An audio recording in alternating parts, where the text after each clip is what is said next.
हमारे पास जो 16.1 का थ्योरम है उसके मुताबिक अगर दो parallelogram on the same base and between the same parallel lines will be having and with the same altitude, यानी कि अगर दो पैरेलल लाइन के दरमियान है तो उनका एल्टीट्यूड भी सेम होगा, यानी कि ये हमारे पास पैरेललोग्राम है और इसके हिसाब से अगर दूसरी पैरेललोग्राम है और ये दोनों जो हैं वो सेम पैरेलल लाइन के दरमियान है, ये हमारे पास और ये हमारे पास पैरेलल लाइंस हैं,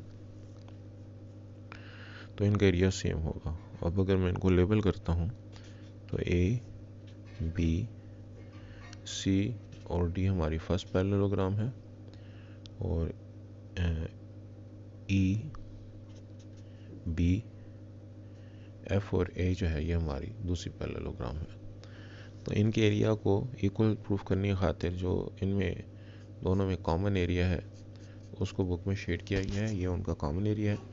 इनको छोड़ के हमारे पास एक ट्रायंगल इस तरफ बनती है और एक ट्रायंगल इस तरफ बनती है। अगर हम ये साबित कर दें कि इन दोनों ट्रायंगल्स का एरिया सेम है तो उसके मुताबिक दोनों पैरेललोग्राम का एरिया इक्वल हो जाएगा, क्योंकि फ़र्क इन दोनों ट्रायंगल्स का बाकी बचता है। तो हमारे पास सी बी जो है वो डी ए के पैरेलल है, ई बी जो है वो एफ ए के पैरेलल है, opposite side of the parallelogram. और चूँकि पैरेलल है तो इनके बीच के बनने वाले एंगल जो हैं वो भी आपस में बराबर होंगे। तो साइड एंगल साइड जो है वो उस के मुताबिक दोनों ट्रायंगल हमारे पास कॉन्ग्रुएंट, और चूँकि ट्रायंगल कॉन्ग्रुएंट हो उनके एरियाज भी कॉन्ग्रुएंट हो जाएंगे। इसलिए अगर ये दोनों ट्रायंगल्स आपस में कॉन्ग्रुएंट हैं तो इन दोनों इसको इसके साथ प्लस करने से हमारे पास जो ट्रायंगल है और ये जो क्वाड्रिलेटरल है उसको प्लस करने से हमारे पास एरिया आता है ए डी सी बी का, और क्वाड्रिलेटरल डी ई बी ए को ट्रायंगल एफ डी ए के साथ प्लस करने से हमारे पास दूसरी पैरेललोग्राम का एरिया आता है। लिहाजा वो आपस में इक्वल साबित हो गए, क्योंकि ये दोनों एरियाज हमारे पास जो दोनों ट्रायंगल्स बन रही है वो सेम बनता है। थ्योरम 16.2 में हमारे पास सेम बेस की बात नहीं है बल्कि इक्वल बेसिस की बात है। तो हमारे पास एक पैरेललोग्राम ये है और दूसरी पैरेललोग्राम जो है वो ये है, और इनके जो बेसिस हैं वो इक्वल हैं, सेम हम उनको नहीं कह रहे। तो पहली पैरेललोग्राम को अगर मैं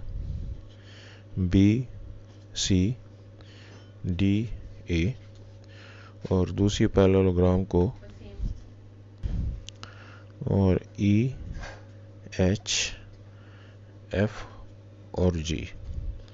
तो इन दोनों के अगर हमारे पास बेसिस जो है वो सेम है तो हम इनको इस तरह से प्लेस करते हैं कि बी सी एफ जी हमारे पास एक ही स्ट्रेट लाइन पर आ जाए,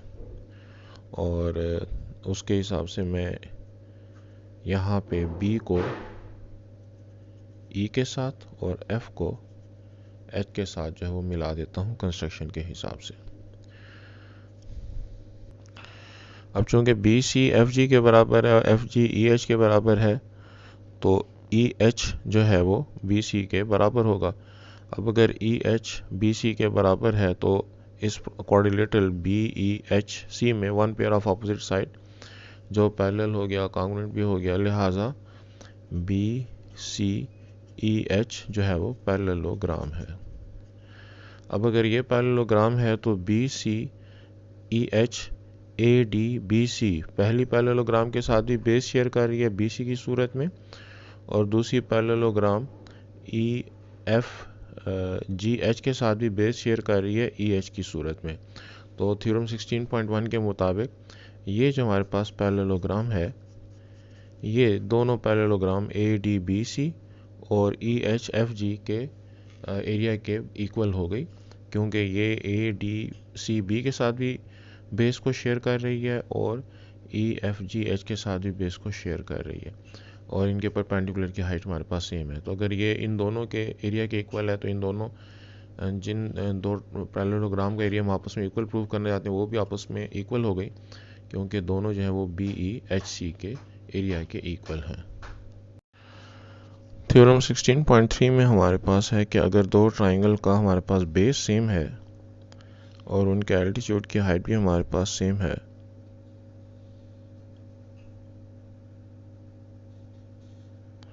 तो उनका एरिया जो है वो सेम होगा। मकसद ये है कि ए बी सी और डी बी सी इन दोनों का एरिया सेम होगा अगर बेस ये बी सी की सूरत में शेयर करें और इनके जो हमारे पास एल्टीट्यूड है या हाइट है, यानी कि यहाँ से मैं यहाँ तक अगर एल्टीट्यूड ड्रा करूँ तो वो भी आपस में इक्वल है। इसको प्रूव करने के लिए हम सिंपली ये करते हैं कि हम बी डी के पैरेलल यहाँ पे लाइन खींचते हैं और ए सी के पैरेलल यहाँ पे लाइन खींचते हैं और इनको आपस में मिला देते हैं। अब मेरे पास चूँकि ये पैरेललोग्राम और जो दूसरा पैरेललोग्राम है ये पैरेललोग्राम ये इक्वल बेस को शेयर कर रहे हैं BC की सूरत में और इनका परपेंडिकुलर भी सेम है, लिहाजा ये आपस में इक्वल इन एरिया होंगे फ्रॉम थ्योरम 16.1।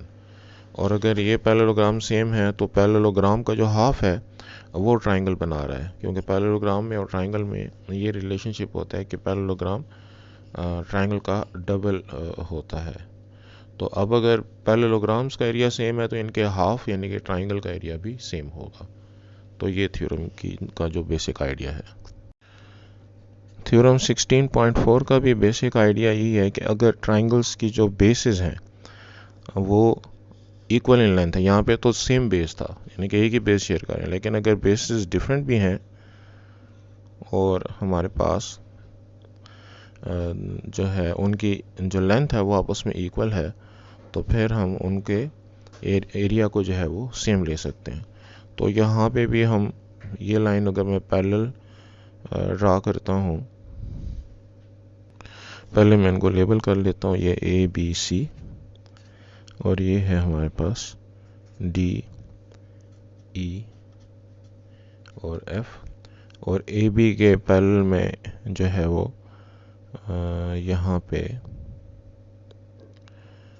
दूसरी साइड पे जिस तरह बुक वाले ने किया है, यानी कि एक्स बी ड्रा करता हूँ जो कि एक्स बी जो मैंने ड्रा किया है ये ए सी के पैरेलल है, और यहाँ पे एफ वाई जो मैं ड्रा करता हूँ वो बी डी ई के पैरेलल है। और इनको मिलाने से अब मैंने प्लेस इनको इस तरह से किया है कि दोनों के बेसिस जो हमारे पास सेम लाइन पर आ जाए। अब ये हमारे पास थ्योरम 16.2 बन गया कि दो पैरेललोग्राम हैं जिनके बेसिस की लेंथ सेम है, और चूँकि इनके बेसिस की लेंथ सेम है, एल्टीट्यूड की लेंथ भी सेम है, लिहाजा ये आपस में इक्वल इन एरिया हो गए।